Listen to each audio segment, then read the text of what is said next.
ত্রয়োদশ জাতীয় সংসদ নির্বাচনে এখন পর্যন্ত বেসরকারিভাবে ২৯৭টি আসনের চূড়ান্ত ফলাফল প্রকাশ করেছে নির্বাচন কমিশন। ২৯৭টি সংসদীয় আসনের মধ্যে বিএনপি জয়ী হয়েছেন ২০৯টি আসনে এবং বাংলাদেশ জামায়াতে ইসলামী ৬৮টি আসনে বিজয়ী হয়েছে।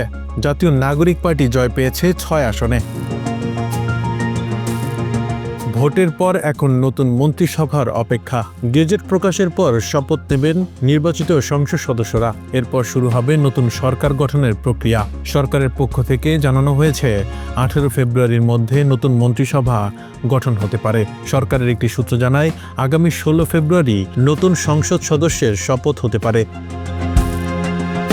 পরবর্তী ২ দিনের মধ্যে মন্ত্রিসভার শপথের মাধ্যমে গঠিত হবে নতুন সরকার। নির্বাচনে সর্বোচ্চ আসন পাওয়া বিএনপির সংসদ নেতা হবেন নতুন সরকারের প্রধানমন্ত্রী। বিএনপির চেয়ারম্যান তারেক রহমান সংসদ নেতা ও প্রধানমন্ত্রী হতে যাচ্ছেন, এটি অনেকটাই নিশ্চিত। নির্বাচনের দল হিসেবে দ্বিতীয় সর্বোচ্চ আসন পাওয়া বাংলাদেশ জামায়াতে ইসলামীর ভূমিকা সংসদে কি হবে সেটাও পরবর্তী সময়ে নির্ধারিত হবে। তবে জামায়াত সংসদে প্রধান বিরোধী দল হবে, এটাও অনেকটা নিশ্চিত।